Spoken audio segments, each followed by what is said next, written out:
Professor He Hongqiu, Chair of the University Council, the President of Peking University, Professor Gong Yuhyuan, the management and faculty of the university, dear students, distinguished guests, ladies and gentlemen. On behalf of the people of Kenya, let me express my deep gratitude for the honor and privilege to address this iconic and top-ranked university, which is not only one of China's most historic and prestigious universities, but also a global citadel of intellectual vibrancy, academic excellence, and groundbreaking research. From its founding in 1898, as a symbol of reform to its pivotal role in shaping China's intellectual and academic identity, Peking University has consistently stood at the vanguard of rigorous scholarship and public service. I commend your leadership, faculty, and the entire community for cultivating a world-class institution that fosters mutual understanding, talent development, and knowledge sharing between China and the world.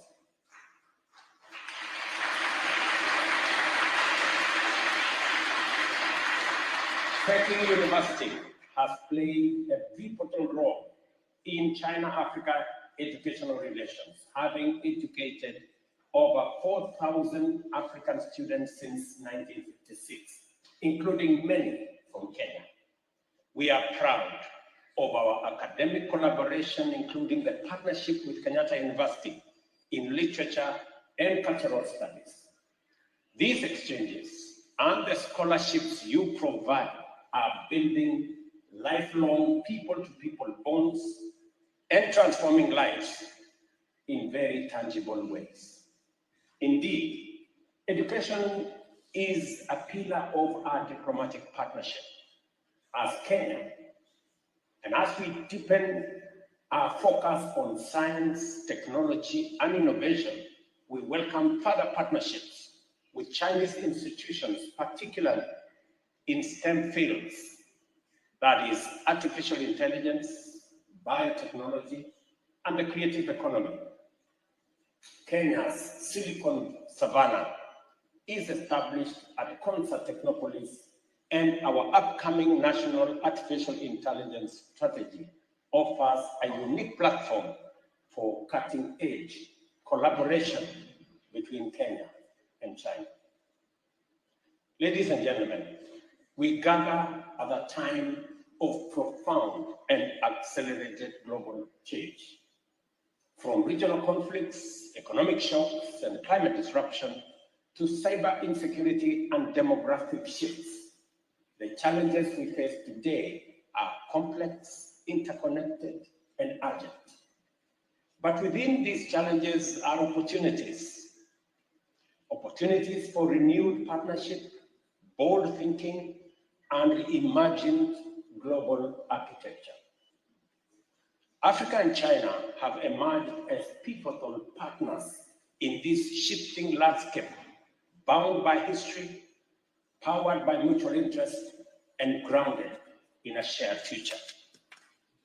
2 days after Kenya gained independence, in December 1963, China opened its embassy in Nairobi, becoming the 4th country to do so.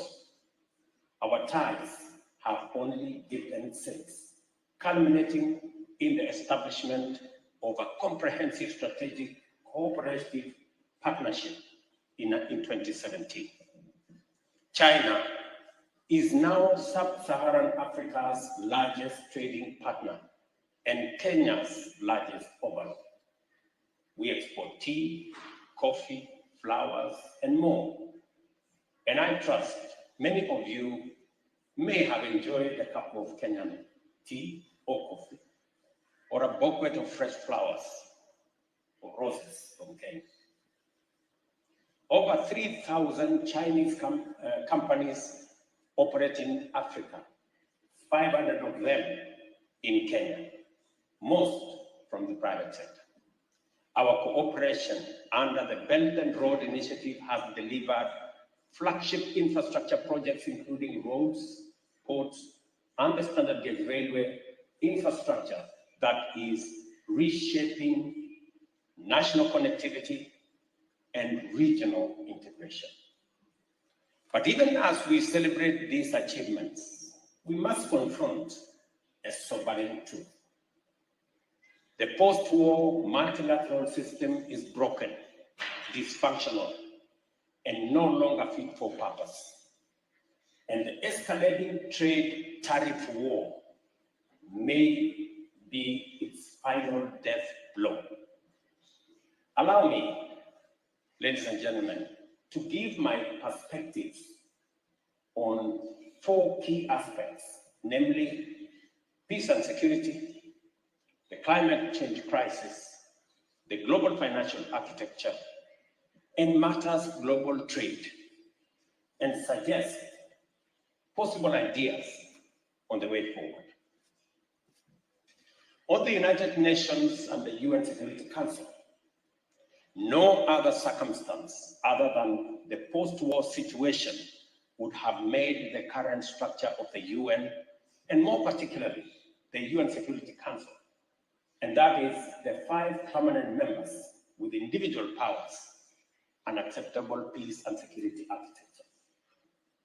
The Security Council, once a beacon of peace and diplomacy, now has 1 permanent member invading one country, while another member takes sides in conflict, in direct contradiction to the Council's own resolutions.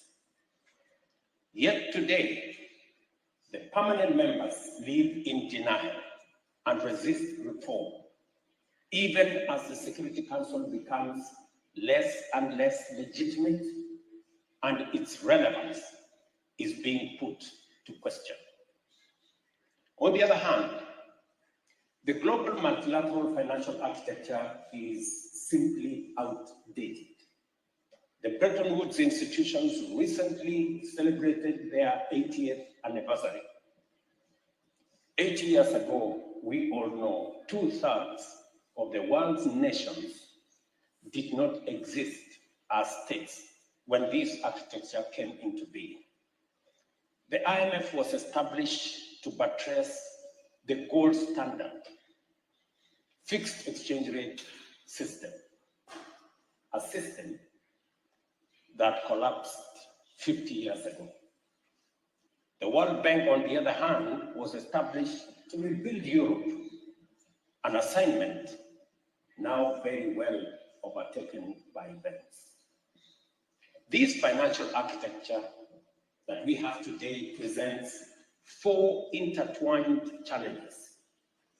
Number 1, the challenge of liquidity or financial safety net for the multiple and persistent climate and economic shocks that we face today.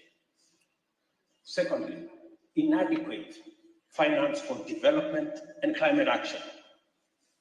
And number 3, cost of capital, what we are calling the great financial divide. And lastly, the problem of recurring debt crisis in developing countries, which is a consequence of the first 3. The climate crisis is perhaps the most urgent and existential challenge of our time. Africa, despite contributing the least to global emissions, bear the greatest burden through floods, droughts, displacement, and food insecurity.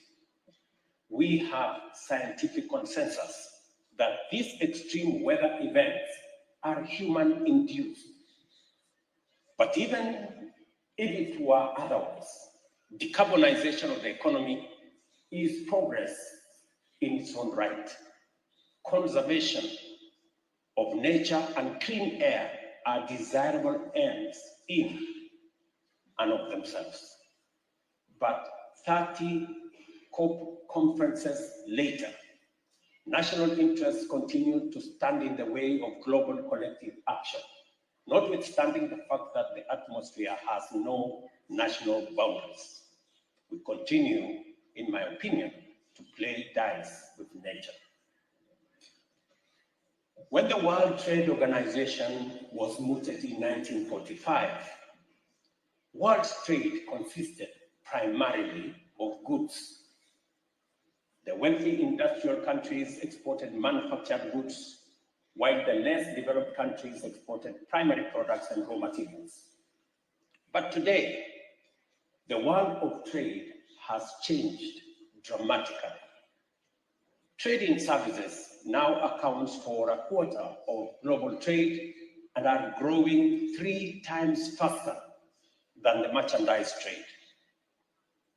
The business process outsourcing, BPO commonly known as, and IT-enabled services, which were inconceivable in 1945, are currently in the order of US $300 billion and projected to grow at 10% annually over the next decade.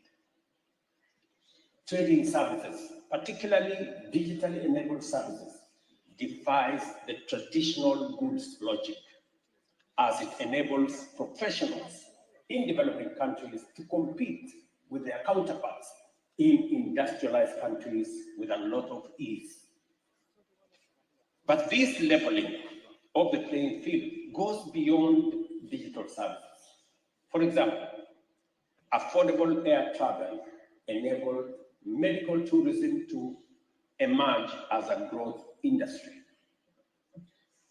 Ladies and gentlemen, having contextualized the situation as it is now, allow me at this point to suggest my views on where I consider the opportunities of the future to be. Let me put some context to this. For the first 45 years of its existence, the post-war multilateral system was shaped by bipolar ideological divide of the Cold War. This divide, the East-West divide, suggests that we are unable to overcome the bipolar of that era, or the bipartisanship or bipolarism of that era. Seemingly, there appears to be Cold War warriors that are unable to see a world that is not ideologically polarized and are determined to reinvent a polarized world by every means possible.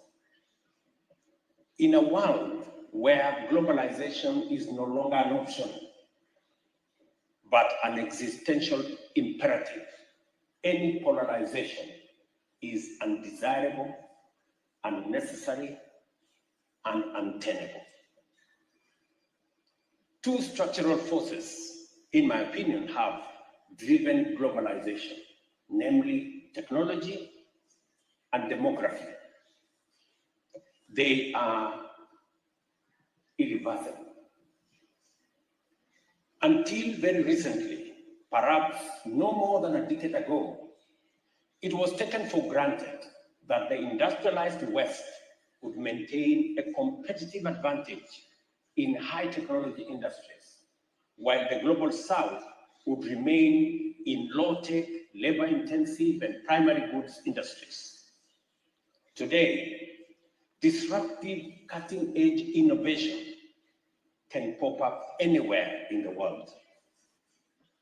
The DeepSeek AI disruption and Kenya's revolutionary mobile money transfer technology are glaring signs of our times.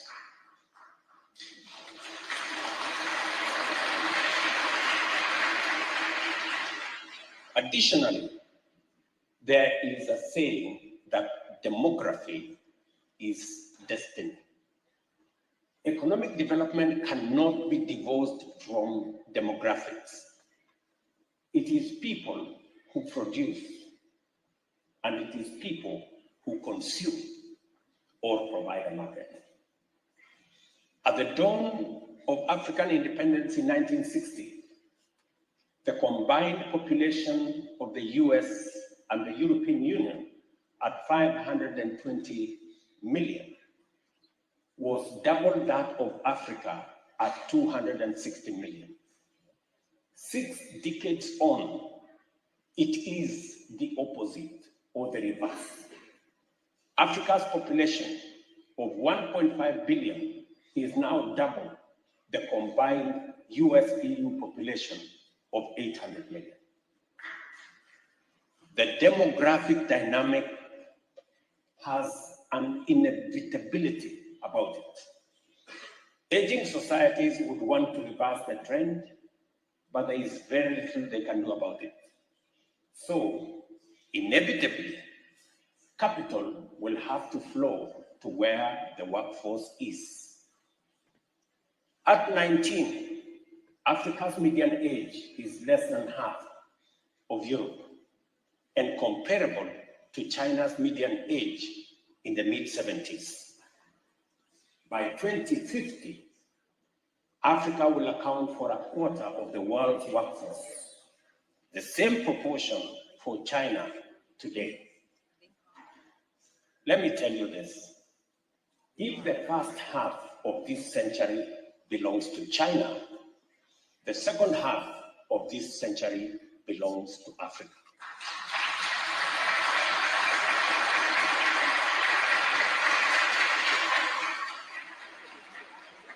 We must therefore imagine a new peace and security architecture, one rooted in democracy, equity, transparency, and equal representation. It is my view that the security architecture of the world should be representative of the 5 continental blocks, that is the Americas, Europe, Asia Pacific, and Africa and Middle East, with equal representation for each of the regions. Seeing as Europe already has 3 members, France, the UK, and Russia, it seems reasonable to all of us that the membership for each region be set at 3, so that we end up with a total of 12 permanent members. Such a council would better reflect today's geopolitical realities and uphold the principle of sovereign equality among nations. On the other hand, global opinion is divided on whether the current international financial architecture can be reformed. Many people tell me it cannot. My view is that as difficult as it is still easier to reform this financial architecture, even though the latter would be a better option. At the heart of the Bretton Woods institution is a fundamental issue. These are shareholder institutions. At the time they were formed, the shareholders were also the primary stakeholders and beneficiaries. Both the World Bank and IMF have evolved into development finance institutions, but the ownership and power remains with the wealthy countries that they no longer serve. The interests of the shareholders and stakeholders and beneficiaries are at great variance almost all the time. This anomaly became apparently glaring during the IMF SDR issuance, where 64% of allocations ended up in wealthy countries that did not need liquidity support. The poorest countries, which needed it most, received only 2.4%. That is the extent of disconnect between the shareholders' interests and the stakeholders and beneficiaries' interests. There are many reforms required of these institutions, but I believe that the most consequential is governance changes that will transform them into independent, apolitical global institutions insulated from the national interest of their shareholders. And you know what? This requires no more than adopting modern corporate governance best practice. The shareholders should elect directors, and the directors should appoint and supervise competent professional management. Just as simple as that.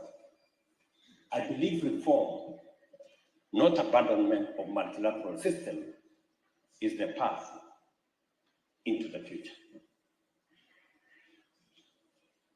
Let me go back to climate change. The inaugural Africa Climate Summit held in Nairobi in September 2023 resolved, and I quote, to urge world leaders to rally behind the proposal for a global carbon taxation regime, including a carbon tax on fossil fuel trade, maritime transport, and aviation, end of quote. This principle is accepted at the national level and is implemented through carbon taxes, subsidies to green energy, and national emissions trading systems. Yet, we continue to resist taking this to its logical conclusion, that is, having a global carbon taxation regime. However, I take note that recently, in fact, earlier last month, the International Maritime Organization adopted a global emissions tax, meaning that this reality is beginning to dawn, that is the way to the future. Kenya, on the other hand, generates 90% of its electricity from renewables and has enshrined climate adaptation in law. Nairobi is now home to the second headquarters of the Global Center on Adaptation, the first global institution co-located in both the Global North and Global South. I wish to commend China for its leadership in renewable energy technologies, particularly in solar power and electric vehicles.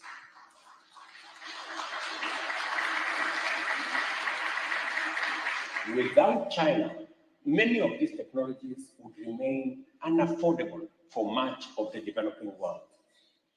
Today, solar panels, e-bikes, and electric buses are commonplace in African towns. This is what meaningful South-to-South cooperation should look like. Ladies and gentlemen, as the world's trade system evolves, we must update our assumptions. While the language of international trade is framed on issues of trade between countries, much of trade now occurs within international supply chains of global cooperations. Actual trade flows are captured in export and import data, provide a very limited, maybe even distorted view of international trade. Let me share one perspective. Apple Corporation reported US dollars 391 billion sales in 2024, of which America's contribution of US dollars 167 billion, while the rest of the world contributed 224 billion of that 391 billion. In effect, more than 2/3 of its market is outside the United States. Nike, another example, reported sales of 49 billion US dollars, 21 billion in North America, and 28 billion from the rest of the world. By and large, America's global corporations generate between half and 2/3 of their business abroad. The question we have to ask is, how is this value distributed? When Levi's or Kenville Glen jeans are stitched in Kenya or Cambodia, then sold in China or India, with the profits accruing to the Global North Corporation, which share of the value is global trade and which is not? It's a question I hope some of the students in this university will explore. It stands to reason that when the entire value chain is factored into the trade equation, North America enjoys an even more significant commercial surplus from the global trade than is reflected in the trade figures we are currently working with. Indeed, this is the conclusion reached in a study by the European think tank Center for Economic Policy Research, published in 2024, which was titled Globalization and Profitability of US Firms. Let me quote them. And I quote, "Lower trade barriers allowed North American firms to enter new markets and utilize their intangible assets to boost profitability. Foreign profitability of US firms increased by much more than domestic profitability." End of quote. It is an assignment to all of us as we discuss matters trade to know that the statistics that are available do not give a full picture of what values and what trade we are working with. There is a big difference between numbers of trading goods that is not complemented with numbers trade in services and other intangibles. Kenya's response to these realities is rooted in economic diversification and regional integration. Through the Africa Continental Free Trade Area, we aim to unlock value chains and markets across our 1.4 billion strong continent. Nairobi, our capital, serves as a UN headquarters in the Global South and as a hub for environment, finance, media, and innovation. We are also a diplomatic hub. Kenya has remained a non-aligned nation committed to peaceful resolution of conflict and sovereignty and mutual respect. We support the One China policy, a two-state solution in the Middle East, and dialogue, not escalation, in the Russia-Ukraine conflict. As we say in Africa, when two bulls fight, the grass suffers. Let us choose understanding over confrontation. Kenya's greatest asset is its people, young, skilled, and entrepreneurial. Over 80% of our population is under 35, and we are building institutions and ecosystems that will harness this demographic advantage through education reform, digital innovation, and youth entrepreneurship. Initiatives like our Silicon Savannah at Concert Technopolis and our Big Five University Research Cluster are also attracting global partnership. Peking University can play a pivotal role in this future. We encourage deeper cooperation through scholarships, artificial intelligence research, innovation labs, and student exchanges. We envision a digital future that is Kenya in location, Africa in identity, and global in impact. Ladies and gentlemen, Kenya and China are not merely trade partners. We are co-architects of a new world order, one that is fair, inclusive, and sustainable. Let us measure our success, not in GDP growth or trade volumes, but in how many lives we uplift, how many futures we secure, and how much dignity we restore.